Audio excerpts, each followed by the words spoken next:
Welcome to UnAccountable, the world's okayest accounting game show podcast for product news, updates, and more. I am your exhausted extrovert of a host, Tyler Otto, and I'm joined by the irritated introvert, Jeremy Van Grohl, another year older. Happy birthday, sir.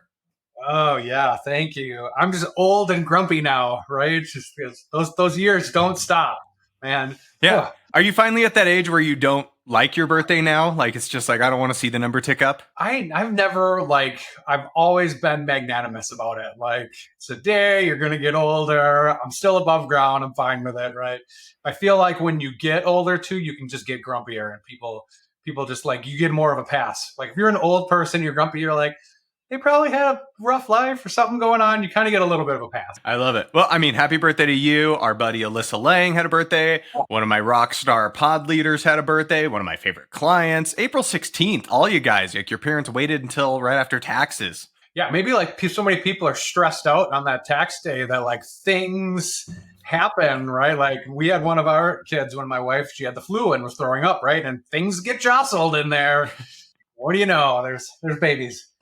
Taxes will do that to you. Well, I'm excited now because I feel like we can get back into our usual mediocre form now that we're past all the pain of tax season. So, kicking it off, do you want to take the first article of Inda News this week? No, I do not.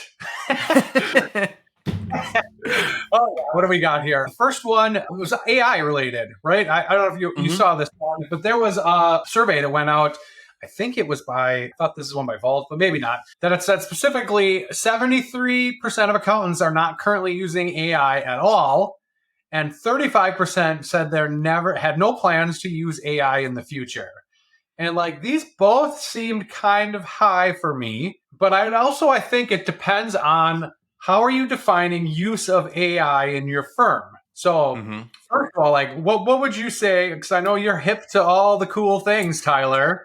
What would you say you're using AI for now? So hip. I'm about to get one replaced. Speaking of getting older. I mean, this is interesting because, like, obviously AI became the buzzword with ChatGPT and Bard and all the new stuff coming out. I feel like some of these firms even consider Dex receipt capture functionality of just using conditional logic and reading OCR technology on receipts.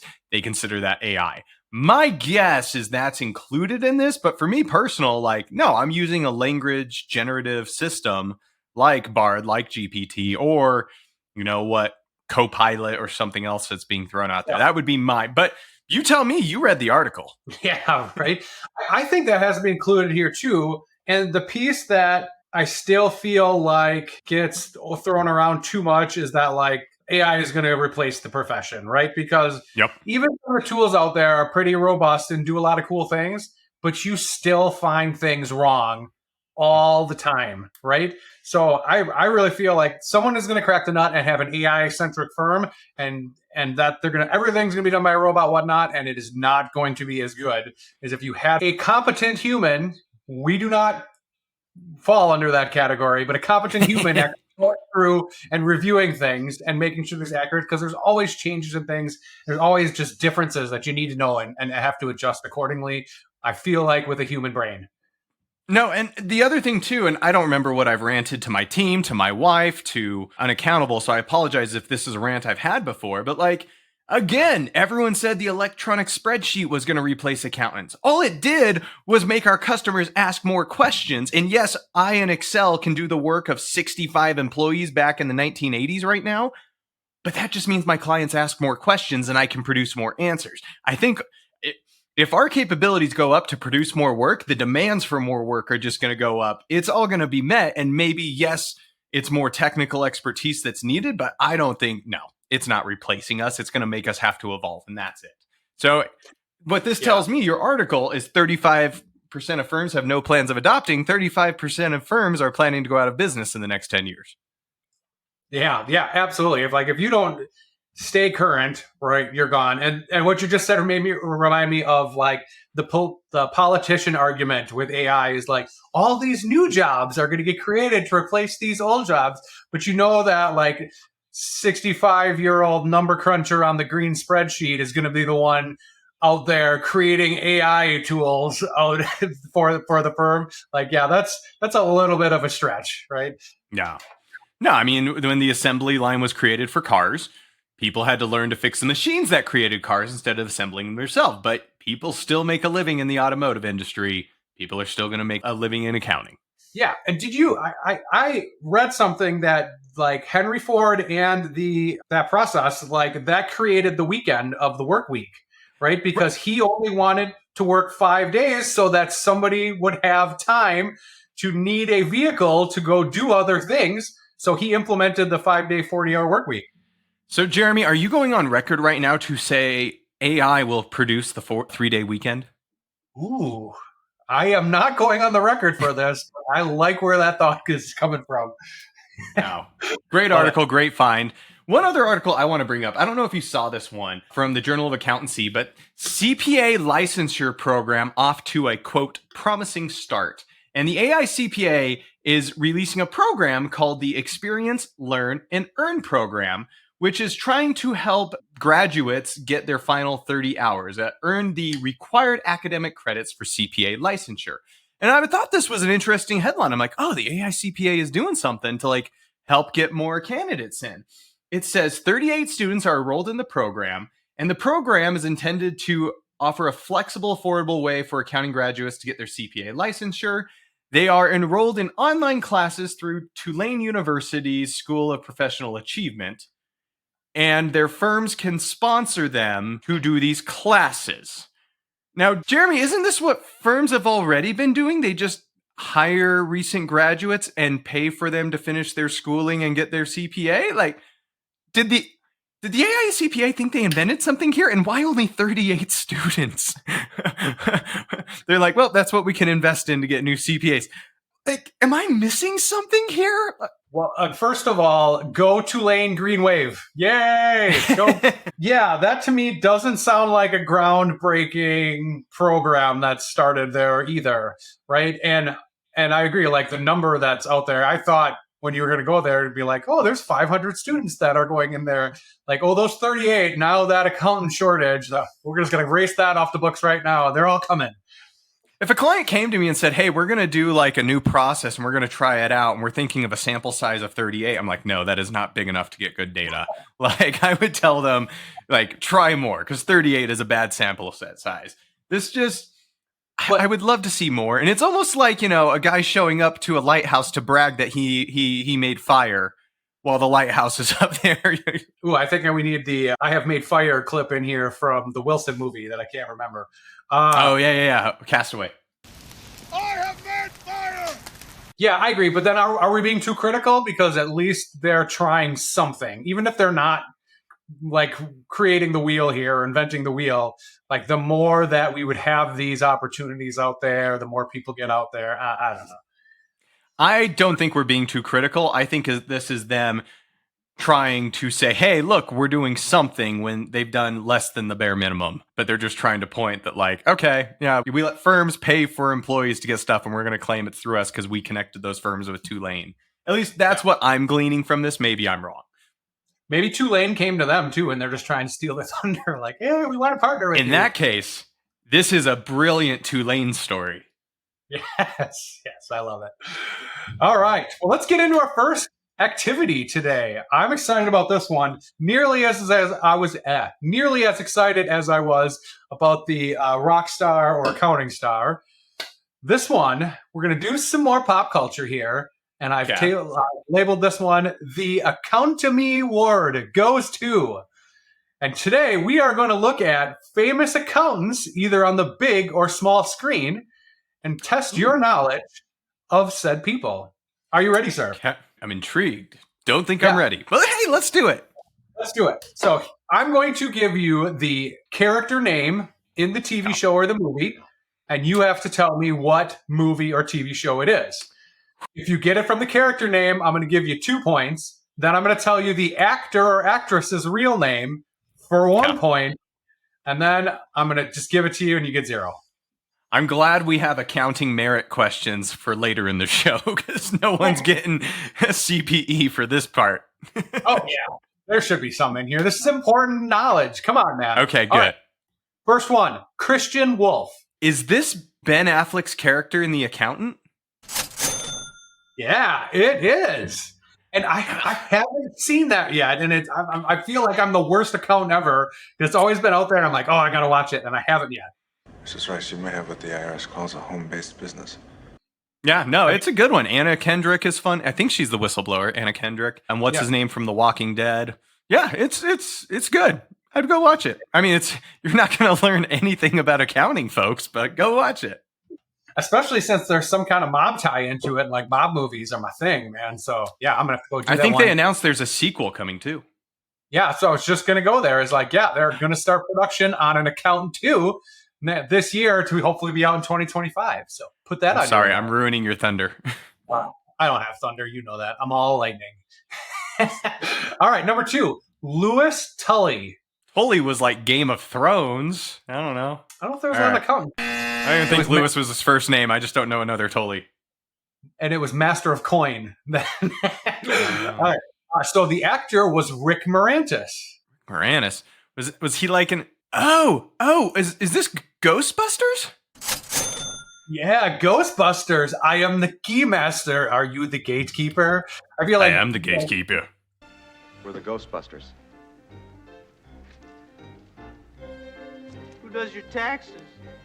Yeah, nice work. 2 for 2. That one I made a little harder. Yeah. This one I think might be harder yet. All right. Okay. Ishtak Stern. I'm going to offend someone. The Enron documentary. All right. It was Ben Kingsley. Ben Kingsley. Man, he is a wonderful actor. Yes. I can't think of what Ben Kingsley... I'm even struggling to think of what movie he might have been in, but I can see him so clearly. Yeah, this is on Schindler's List. You think I don't know what you're doing? You're so quiet all the time. I know. Are you losing money? No, I'm not losing money. That's not the point. That's not the point. It's dangerous. So he is the one that helps Liam Neeson's character, I don't remember either, like keep track and all of that stuff and record keeping while he is saving all the Jews from the Nazi badness. Brilliant reference. I would have not have got accountant. Okay. Yeah. All right, next one. Skylar White. Breaking Bad. Yeah. Yes, that was Anna Gunn's character at Breaking Bad. Such an amazing show.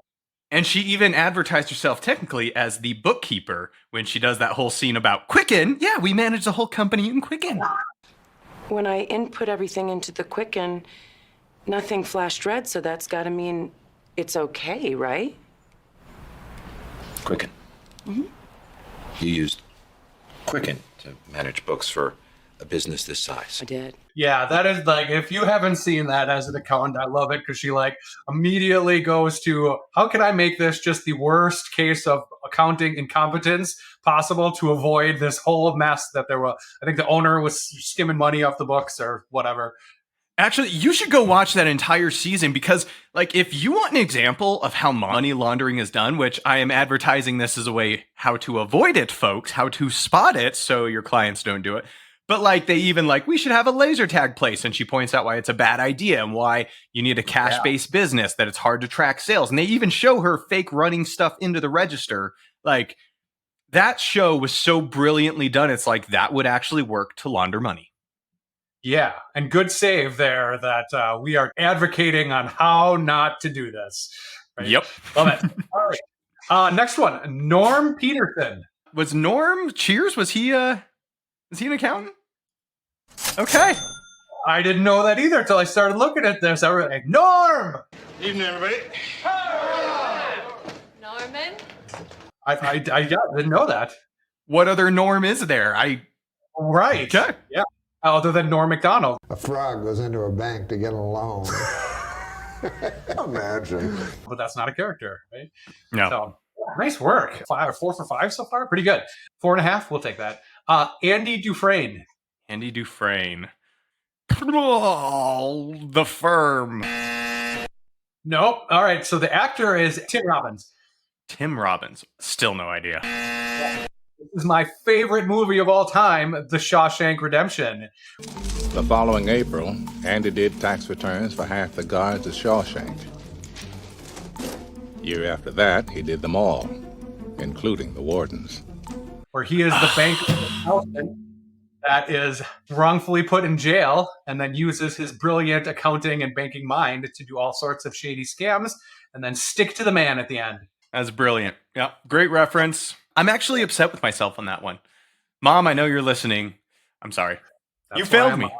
That's why I'm Mom's favorite. That's all I'm saying. All right, last one with some bonus point opportunities to follow. Angela Martin. The Office.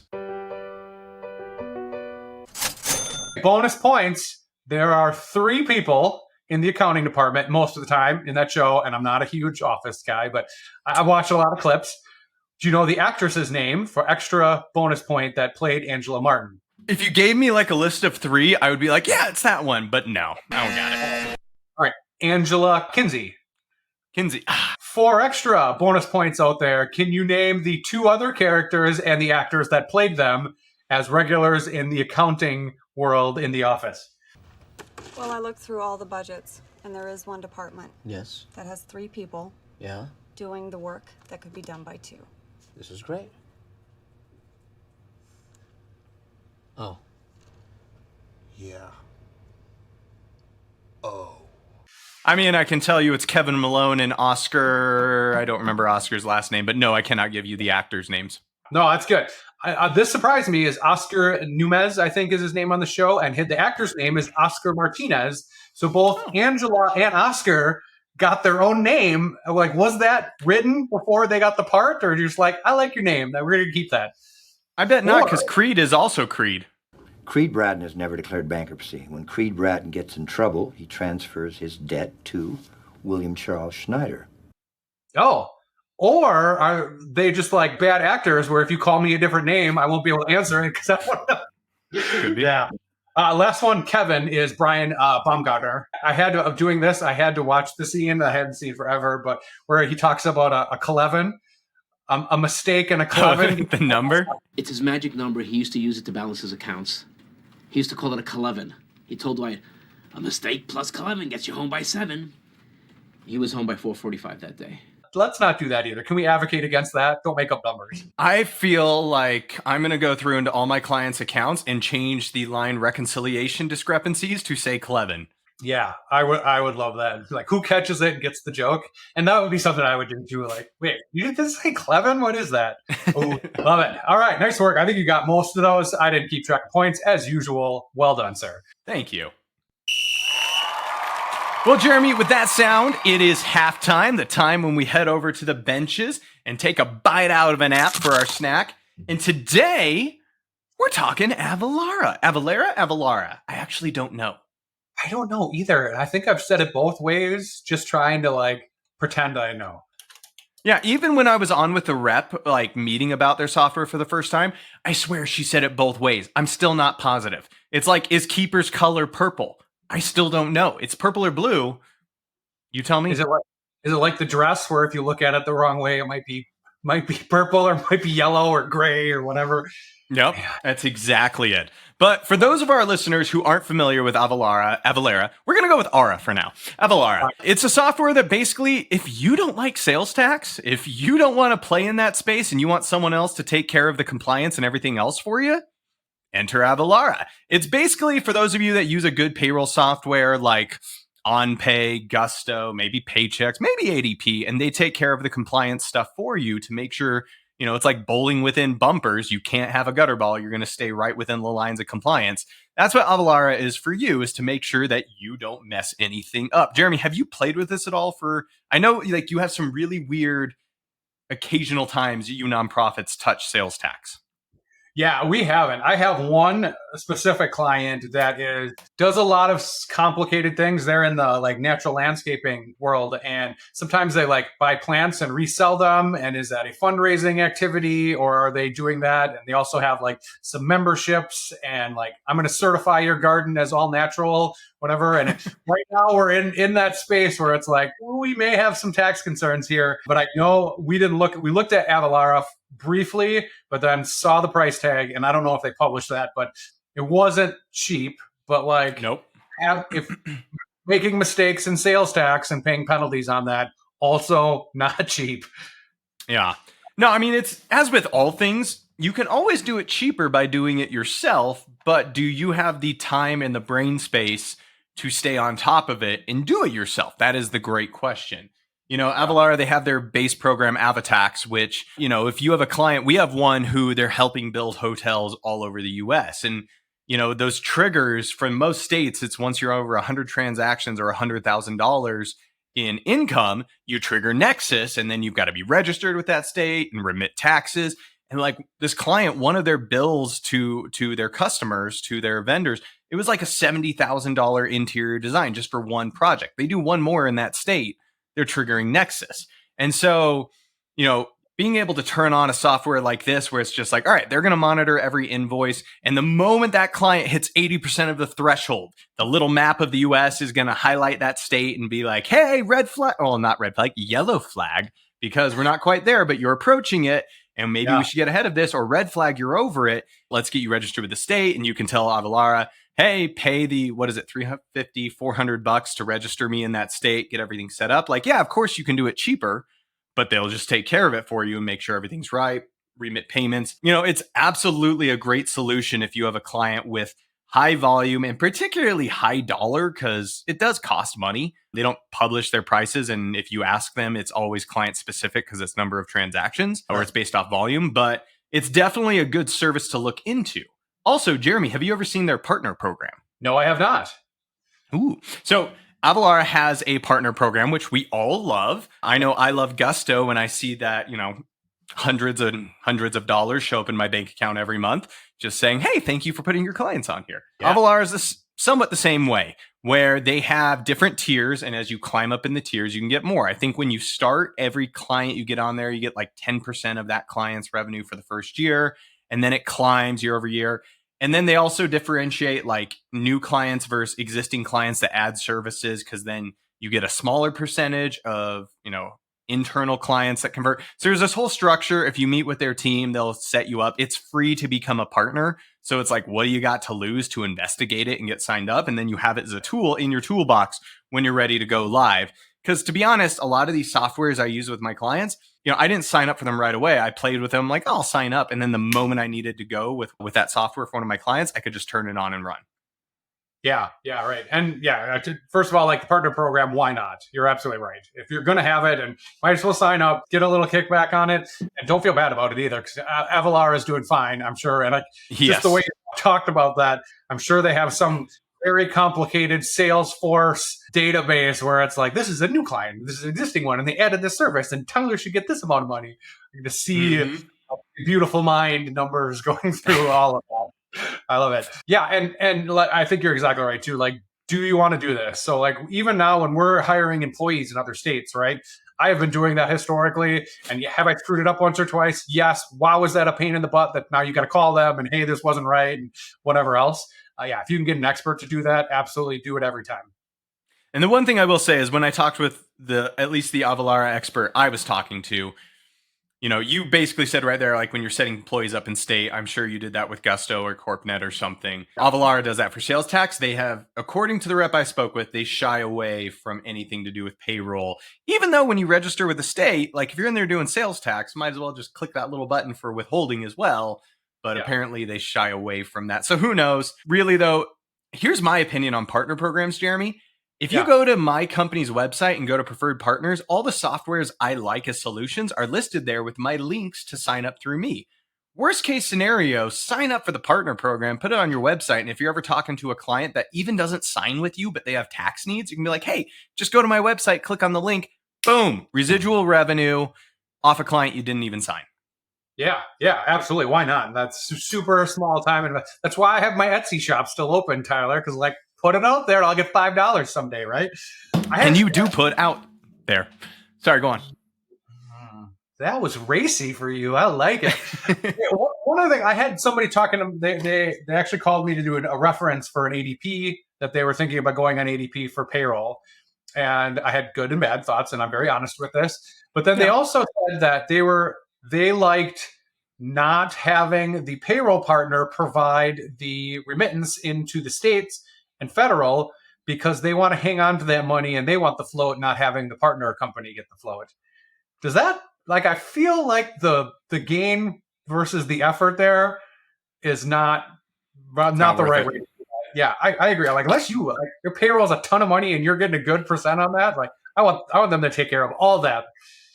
Yeah, no, I mean, ADP's not shy about it. The rep I met with, he even said, like, we make most of our money on the float. Now, I don't know if he was supposed to tell me that, but like, they collect your funds, sit on it through the end of the quarter, and make high interest on it, and then that's how they make their money. They really break even on your monthly fees. They make their money on interest for everything they hold. But again, you're sitting on, what, $40 worth of interest I'm going to collect in the quarter? Like, that's not worth $40 of my time to go do it. Yeah, I was really surprised I had to ask that question. He's like, yeah, we want the flow. We don't want to give it to them. And I'm like, all right, good answer, I guess. I disagree with you, but let's move on. Well, I will say they do also have a whole bunch of other products if you ever want to check them out. They have one that's hospitality specific. So if for some reason any of my hotel clients stumbled over here, which why are you listening to an accounting podcast? But they do have a software, My Lodge, that, for city occupancy tax, county occupancy tax, state occupancy tax, they'll take care of it all. So if you have a lot of complications, it might be worth it. But give it a check out because they do what they do well. Yeah. Well, Jeremy, that brings us into our next game, which, right through tax season, my staff of bookkeepers said, hey, we would love to learn more about taxes. And I do want to grow the tax side of my business these coming years. I mean, we really only did a small amount. What, you look like you're objecting now. Today, April 17th, 2 days after I saw you a week or two ago, and I feel like, why am I doing this? Was all over your face. Still go. You're in. You're best. Because I'm in no man's land. Because I am far enough into taxes where we have enough clients that it makes sense, but I'm doing all the work while running a firm. And so we either need to stop and kill all taxes or push ahead and get other employees doing the taxes and get me out of it. But one or the other, we cannot stay here in the middle. That's why I look like that. We have landed on Tax Island and are burning the ships. Yep. We are moving ahead, man. We are building a small village. So with that said, my staff wanted to learn a little bit more about taxes, and we put together a nice little lunch and learn. They all ordered lunch. We did training on some of the basics of taxes, which, we call Taxes for Dummies, but I don't want to get sued, so I would just call this Taxes for Jeremy because, we're gonna go over this. I have no problem with that label when it comes to taxes. And let's do it. So, Jeremy, we are going to walk you through just some 5 basic concepts that really came up for my team during this whole training.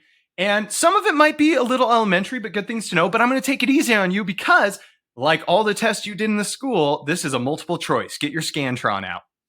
Ooh, yes. All right. Number 2 pencil, ready to go. All right. Question number 1, Jeremy. Which one of these is not true? In general, a client will not be assessed tax penalties if A, they have a payment method on file with the IRS, B, have less than $1,000 in taxes owed after all their withholdings and credits and prepayments, C, made estimated tax payments totaling 90% of their final tax bill, or D, made estimated tax payments totaling 100% of their prior year tax bill. There's no E, like B and C, or none of. Oh, there's only one. Which one? 3 of these are true. 1 is not. They have a payment method on file under $100K owed, under $1,000 owed, made 90% of this year's payments, or made 100% of last year's liability. I'm gonna go with A. Yes. You are correct, sir. Yes. So, general. Any of our taxpayers, they can avoid penalties if, the big rule is you either want to pay 100% of what your tax bill liability was last year or pay 90% of what it's going to be this year. For the most part, most of my clients, I just say pay what you owed last year. But if they're like, hey, we shut down 3 stores, we're really shrinking, it's not going to be that high. It's like, all right, let's do some back of the napkin math. Let's figure it out. And then, we got to at least be 90% of the way there. Those are the 2 main rules I go by. But just good to know because a lot of our clients, they don't stay up on their estimated tax payments. And you really got to hound them sometime. And that's an easy add in your client portal to just say, hey, did you make your estimated tax payment? Right. And I assume that automatically shoots out a notification to them, right? And you don't make the payments for them though, right? They have to go do it. You just poke them to do it. So year 1, I used to make the payments for my client because you can in the tax software. Now, never again. I have automated instructions that go out that if I flag them as balance due, I know Kirsten does this as well, then it sends out an email saying, hey, here's how you go to irs.gov/payments and you can do it yourself. You can schedule them, do whatever you want, but I don't want to be responsible because if that system fails, man, that is just a pain in the butt you do not want hanging over your head. I just feel so much better because the pressure's off because I got one right. I can't go over. This is fantastic. Let's move on. All right, Jeremy, let's talk about Form 4953/B7. Now, I'm just kidding, man. It's going to be easy from here on out. Oh, man, all right. The look on your face was worth it, though. All right, we're going to look at one of our companies, Kirsten's Kleptos, a car repossession company. They can't afford to pay their tax bill. Now, when going on a payment plan with the IRS, what is the maximum length of time the IRS will let her pay her tax liability over? Is it A, 1 year, B, 3 years, C, 6 years, or D, 9 years? I'm going to go B. I'm sorry, it is not 3 years. It is 6 years that the IRS will let you go on a payment plan to pay off your tax liability. Now, there's still interest that applies. There's still issues. But I had 2 clients this year that they were very high earning W-2s, the husband and wife, both making well over 150K each. And they only had 12% withheld on their W-2s. They have no business, so they can't really deduct business expenses. There wasn't a lot we can do, and they had some hefty sums. And, making sure that they could get set up on a payment plan was huge. I feel like, too, if you name your organization with klepto in it, you're going to get flagged for audit. But that could be an incorrect assumption. We have an amazing bookkeeper friend named Tracy, and her last name is Swindle. So, who knows? Yeah, I wonder why she went with her first name for her business, not the last one. Weird. Yeah. Question 3, Jeremy. Which one of the following business entities is not taxed at the owner level? Okay? Not taxed at the owner. Is it A, a C corporation, B, an S corporation, C, a partnership, or D, a sole proprietor? A. Well done, sir. Yes. An S corporation, as you should know, a partnership and a sole proprietor all get taxed at the owner level. The sole proprietor does a Schedule C. The partnership and S corp get a K1, which is real. I had to explain this to my staff. I'm like, it's a business W-2. That's all it is. Just you get tells you what you made. And then, yes, the C corporation pays taxes at the entity level. You are correct. Dude, you're sitting 2 for 3 for a guy who hates taxes. Man, this is glorious. It must be my birthday week. Question 3. If the company Ben Stein's Beer Steins manages their bookkeeping on accrual basis, they must file their tax returns on A, accrual basis, B, cash basis, or C, they get to choose. C. Wow, you're doing well. We should give you everything in multiple choice. Makes you appear a lot smarter. It does. You're right. No, Jeremy, this is 100% right. Now, I don't know about you, but I manage all my clients' books on accrual basis. I'm a stickler because I don't want my staff to get used to certain habits on some clients, others. In accrual, you can just always tell a better story, and we charge higher premiums for it. But you are correct. You can file taxes on cash or accrual regardless. Now, for bonus points, Jeremy, when might it be advantageous, one or the other? I believe if you're growing or shrinking, it's one of the two. Like if you're a growing organization, then it's better to do, I bet, cash accounting because it moves the count, like the dollars. So I'm going to stop talking. I'm going to give you a point just for how pretty you are, because I'm going to break the answer down even simpler because, we have a lot of hotel clients, so it becomes easy for me. But honestly, my default is usually, hey, clients, if you don't know, go on cash basis. It's easier, not as much work to go into it. But accrual basis is much better for businesses where they get cash up front and recognize the revenue later. Like hotels who get $500,000 in deposits for all the weddings coming up next summer. They don't want to report that income when they get the money in November for the following summer for those weddings. Most of my clients, I'm telling them, hey, before you decide on your first tax return, are you going to be collecting a lot of advance deposits? Because if you are, let's go with accrual basis. It's going to be more work. There's going to be some adjustments, but you definitely don't want to be reporting income on that cash you receive. Now, we also have other businesses, like we do have an automotive repair shop that they're always sitting on $200,000, I swear, in accounts receivable. Yeah, you don't want to be on accrual. You don't want to pay income taxes on money that you haven't collected yet at year end. So, I always break it down to how's the cash flow on AR or advanced deposits. Could you make the argument, though, that you're really only getting that benefit the first year? Because if you're continually getting this business, then you would have those deposits each year, theoretically.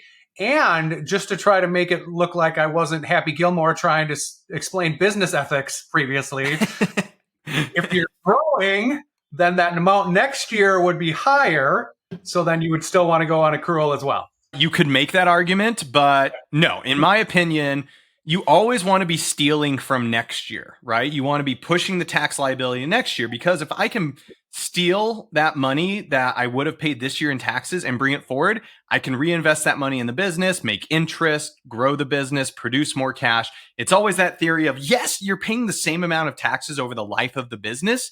Money now in my pocket is money I can turn into more money now, rather than paying it and not being able to grow it. So I would always argue, yes, you're always stealing from the future. Yeah.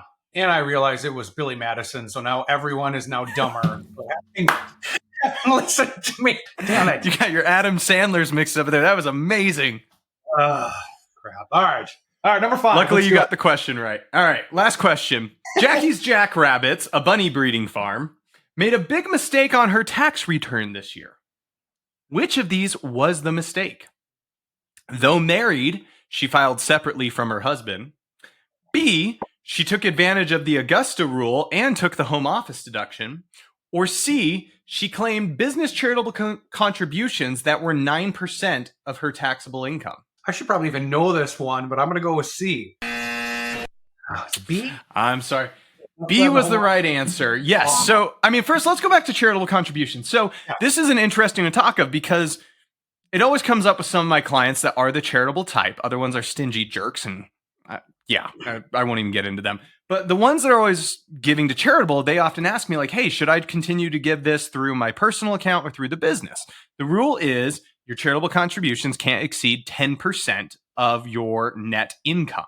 So for our clients that, you aren't producing a profit, probably give it on your personal side, because hopefully you can exceed the standard. But if you're cranking out money, give it through the business. Now, I personally have adopted, and I've advised my clients that, if in doubt, unless you don't want to rock any boats or, upset any clients, like I give religious and political, personal, and then I do, community groups, schools, fundraisers, all through the business, because then I'm not looking like I'm taking a stance or upsetting employees or anything like that. So I keep, church and politics outside of the business. But at 9%, she is well within her rights to give those donations through the business. I feel like that was a fast figures thing for me, because I even know that 10%, and it was like, no, still not it. Dang. Yeah. So then we get back to the correct answer. Her mistake was taking advantage of the Augusta rule and the home office deduction, which, Jeremy, how much can you spout off for us about the Augusta rule? The Augusta rule, the little I do know of this, is you can use your home office area as rent it out to your business for up to a 2-week period and have that be a business expense and income and all that. I mean, essentially, you're right. It's not limited to your home office, though. Like, the Augusta rule was actually created. It's called the Augusta rule because of all those rich blokes who one day UnAccountable will be able to afford one of those, but will buy one of those nice houses on the course at Augusta and then rent it out. And if it's under 14 days, you do not have to claim it as income. So you're getting money out of the business. Now, the interesting thing is, if you're already taking a home office deduction, you can't rent out your home for under 14 days of the business. But if you're not taking a home office deduction, say you want to have the company party at your house or you want to have a team meeting, you can look, and this is the crucial part, look for comparable rates at local hotels or office rental spaces and see what the going rate is. And then you can pay yourself out of the business and get that money out tax-free. It's a good little tool, but man, I had one client this year that was like, well, it's $10,000 a day to rent my house. And it's like, no, it's not. Ooh. No, it's not. You could go to my, WeWork or whatever the one is around you and get a $400 conference room. Like, no, you're not doing $10,000 a day for your house. And is it only like a one-time thing, or can you do like a 1 week in the fall and 1 week in the spring or something? As long as it's under 14 days cumulatively, but you can't take the home office deduction. And very timely, as the Masters just wrapped up over the weekend. I love it. Jeremy, I think you got 3 out of 5. That's That's pretty good. I'm taking that one. That's better than average. That's not what most people say about us. No, it is not.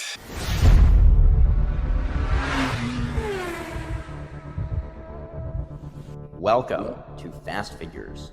10 questions, 1 minute-ish. All answers are numbers. The game starts now. Yeah, and with that sound, we are to our favorite, Fast Figures. And I know the last couple times we've done this, we found a cool day theme, right? And I looked at this. I didn't see a good one. I forget when we published this, maybe the 25th, 26th, perhaps. And I thought that was Administrative Professionals Day, but I think that's actually today, April 17th. Regardless, all you administrative professionals out there, we love you. I know you have a rock star, and I know we use Joss and her team from Off Your Plate. Like, wow, you guys rock. Yeah. I mean, I won't say it out loud. I want everyone to think Kate's awful and no one should ever try and talk to her and she can't go work anywhere else because no one else wants her. But go ahead. All right, let's get started. Let's put a minute on the clock. The financial reports that the SEC requires for publicly traded companies is the blank A and the blank Q. 1099? What is the tax rate for unrelated business income for tax-exempt organizations? 20%? How many states in the U.S. have the distinction of being known as commonwealths? I've heard this before. 4. If you were given 1 penny one day and you doubled it every day for 30 days, how much money would you have within 10%? Oh, within 10%? Don't ask me a complicated math question. 4 million. If I had $10,000 and I get 8% interest annually and all earnings are reinvested, how many years would it take me to get $50,000? What kind of fast question is this? 30 years? I don't know. 30 years. Got it. All right. Unless my stalking is mistaken, we share the same month for our wedding anniversary. How many days apart are our anniversary dates? 10.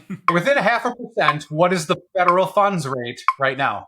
I think it's like 5%. According to the National Coffee Association's Spring 2022 National Coffee Data Trends, how many total cups of coffee do Americans drink each day? Again, within 10%. 400 million. Approximately what percent of taxpayers file an extension? 61%. According to experts, after how many months should you replace your undergarments? You said months, not years? Yeah. 9. 9. All right. What was that? We like to call this would go under the Jeopardy category of potpourri. Okay. All right. Let's go back and look at this. All right. First one, the name of the form that you need to file. Have you worked for a public company? I have not. Okay, I have. So you have to file quarterly reports and then an annual report too. Both of them having the same number. The annual one followed by K, the quarterly one's followed by Q. Oh, I have heard this. Hold on. I did. Yes, this is a 10, isn't it? It is a 10. You said 1099. That was incorrect. I did. All right. Next one, the tax rate for unrelated business income for tax-exempt organizations. You said 20. I'm going to give you this one. It's 21. It's close enough.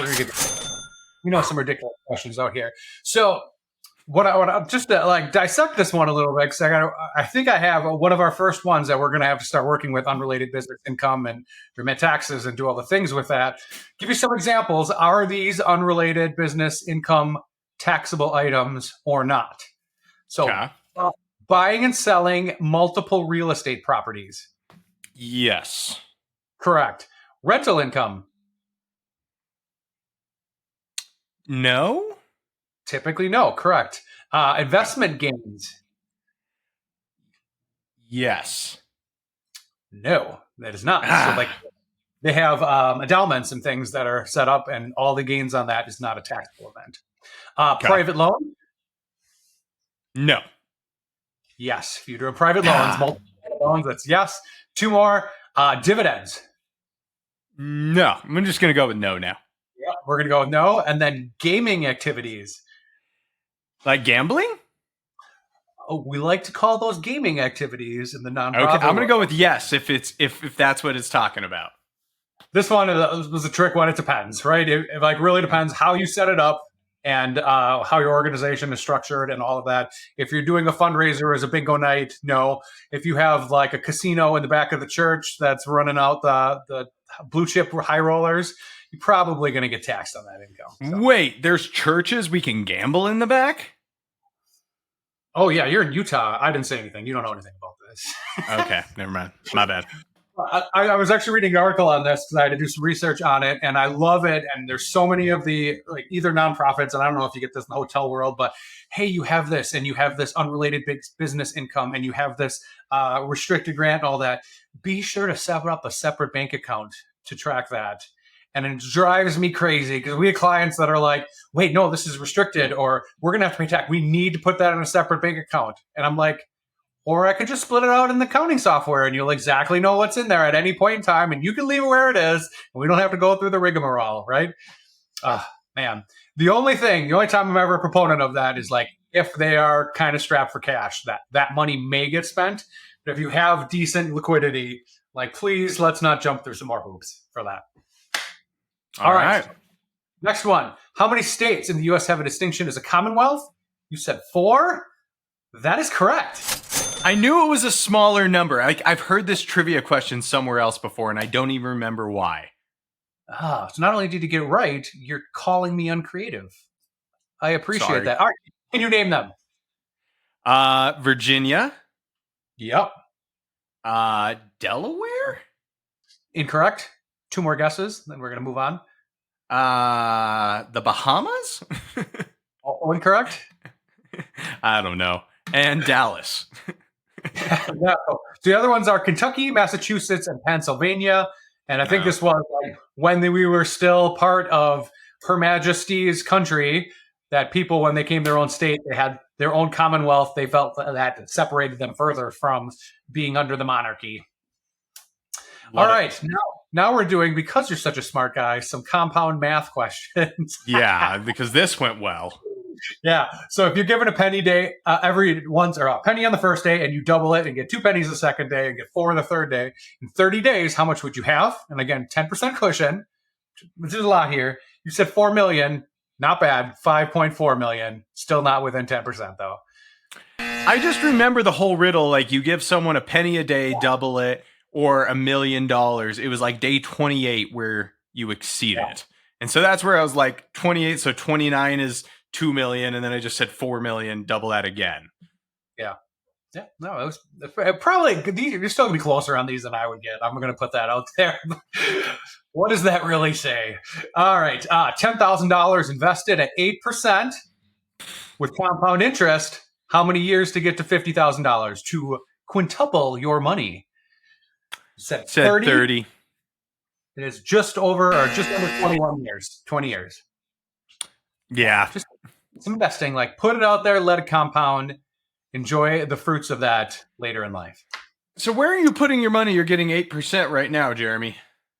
A high yield stock portfolio. Okay. All right. Yeah. I mean, like rates are better right now. We'll get to that federal funds rate. Let's talk about that in a minute. Pause. Unless my stalking is mistaken, our wedding anniversary are in the same month. What month is that? That would be August. Is it August for you? Yeah, I'm August 31st. Oh, this question isn't even right then. I even stalked wrong. But I can still say, how many days apart are we? Because I'm in September, but towards the beginning. September 5th? September 6th. So 6 days apart. You said 4. I feel like I need to throw this question out now because I didn't even get the stalking right. Dang it. All right. Half-ass podcast, man. That's what we are. That's what happened. You came prepared. That's right. Federal, within 0.5%, the federal funds rate, you said 5. It's like it's 5.25 to 5.5. So that's absolutely correct. I'll take it. Yeah. I just know on the high yield accounts what we're getting. Figured it was somewhere around there. Yeah, because like was there a new opportunity that you had to open another business bank account, and poor Karen, I may or may not have opened a new bank account in the last 3 weeks. Poor Karen has to do more bookkeeping work. Put another $500 over there just to play around with the software. I'm not going to tell y'all what it is yet because I haven't decided. I like it. So why is the Fed funds rate important? First, what is it? It's Can you define it? What is the Fed funds rate? I'm going to go with no. So that is the rate that commercial banks charge each other for overnight borrowing because they have to maintain certain liquidity levels to be in compliance with all the banking rules. So that is what they charge each other. And then I'm going to go next one. Why is that important? Because no. So that's really like the basis for all the other rates out there, right? It's kind of what it builds upon. So if you are like prime borrower, the prime rate is typically right around that federal funds rate. And then based on your credit history or your business liquidity and all that stuff, you could go up from there by a multiple of like you get prime plus 1 or prime plus 2. And same thing with interest rates, right? Like whatever you get on loans, what you get on money market accounts, CDs, all that stuff, based on where that rate is really kind of the peg and the benchmark on all the other rates. I love this because these are all terms I've known and like just kind of nodded my head whenever clients mention them and like, oh yeah, of course. But like, I never actually knew the answers behind them, but I know you come from banking. So thank you. Yeah. So one more question tied to this. So a drop in this rate will tend to have what impact on the stock market? Will it go down or will it go up? The interest rates go down, the stock market will go up.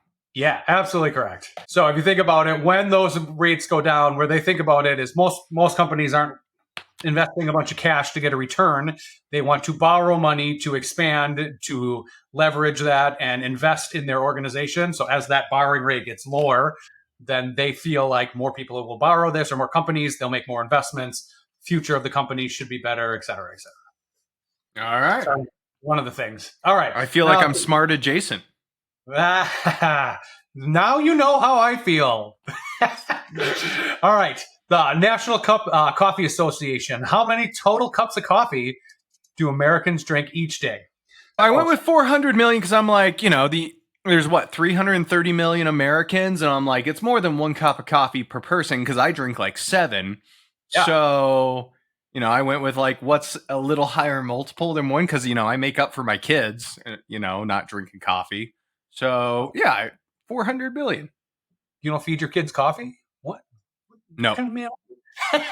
No, all right. So it's 517 million cups of coffee a day. Not close enough, but again, I feel like closer than I would have gotten for that answer. So that was pretty good logic. I feel like I went right. Like do a 1 point something multiple of the average American. I feel good about that. Like that's one of those weird questions that you get on the Google interview and be like, where'd you come up with that answer? Well, there's 330 million. And on and on. What percent is individual tax payers file an extension? I blacked out at this point during Fast Figures. I don't know what I answered. My brain was already gone. I think you said 61 or 65 or something. Very, very much too high. It is average of 12%, give or take. Wow. So if you think there were like 19 million extensions. There's about 600 and some odd million filings and all of that. So about 12%. Samsonite. I was way off. That makes sense if there's only 330 million. Oh, that was wrong. It was 669 million, something like filers. I did the math. But then again, like I got the month wrong. All of this could be way off base. All right, last one. According to air quotes experts, after how many months, you savage, should you replace your undergarments? Jeremy, I argue you should do it at least every other day. So I don't know why you're going with months. Oh, yes. This is replace, not change. Replace. They change, replace. 9, that's right. They say between 6 to 12 months. Now, being men, do you really do this?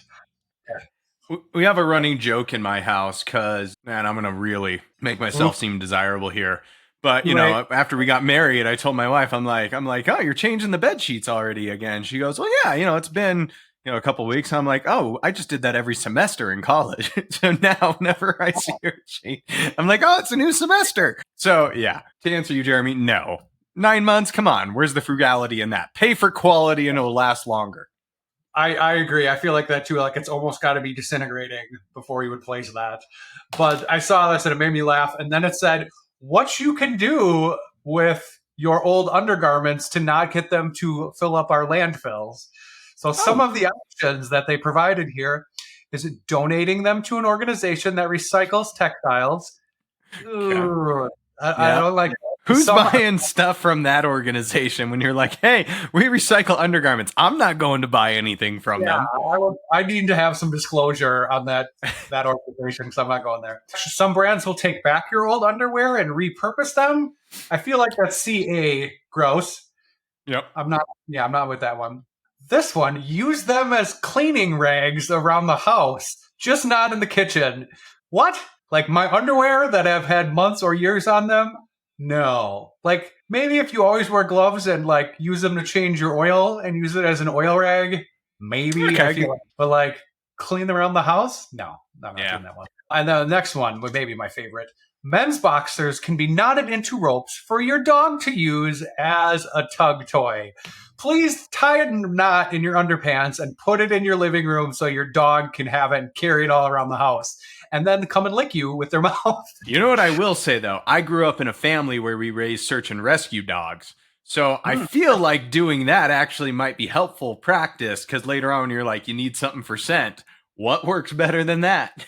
Yeah, right. Looking at the tally here, I think you got with hard questions. I think you still got 3 right. That's pretty good. I'll take it. I mean, you call me a 3 out of 10. My wife calls me a 3 out of 10. We're going to put that in the winners column. Yeah, absolutely.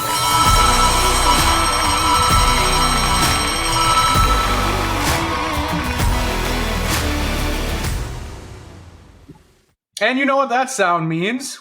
We're on to our winner and loser of the week. The winner this week, how could we not give some love to Mark and Hector with the team at RightTool? They won, what was it, the Accounting High Bracket Challenge, went from a 3 seed, came through. Our buddy Jason Stats. Jason, we still want to be your friend. Took him down in the final.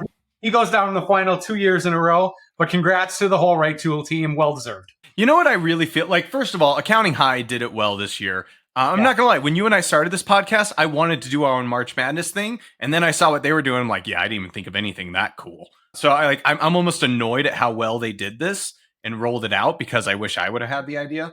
But that being said, you know what this really was? Like, it didn't highlight the best software. It highlighted the best community builders. Because, like, who did really well? Bookkeeping Side Hustle. Kate Johnson puts a lot of time into that community. Jason Stats puts a lot of time into his communities. And then, like, what my opinion was the championship match before the championship match was Keeper and RightTool. Tell me that if there are 2 better, Ben and Kenny and Hector and Mark, they have built probably some of the strongest communities online of collaboration between their users. And that's where I think you're seeing is the winners there were really those people that can foster a good community environment. And Mark's not there behind you with a gun making you say these things, right? Because he likes to just show up in places. And also, just spoiler, we're going to try to get into this next year. Oh, yeah. Yeah, we're already thinking about how to get on Accounting High's radar and get into it. Oh, yeah, unashamedly. Yes, absolutely. All right, let's move to our loser of the week. So I saw this one. KPMG just had to pay a ridiculous fine. I think it's like $25 million by the U.S. Public Accounting Oversight Board for, what was it, senior partners and managers all the way down, cheated on professional exams, and the firm misled investigators and had all sorts of misconduct. And I was like, oh, man, just another one out there. Next business idea for us. We're going to do accounting Mad Libs. And it's literally going to be like the accounting firm and then insert name. And then was reprimanded or fined by name institution for unethical insert verb. And it's literally going to be the same news story over and over that someone cheated on an accounting exam by sharing answers, passwords, frauding stuff. But Jeremy, this is my new idea. I'm going to work on it this week. Me and ChatGPT are coming up with accounting Mad Libs. Oh, I like that. That was going to be a great one. All right. Can't wait for it. But yeah, again, accounting community, Big Four, do better, have us look better in the overall community. All right. Well, Jeremy, that's all the time we got for this week, especially because you got to go play daddy taxi driver. So until next time, sir, enjoy the post-tax season relief. I will. Thank you.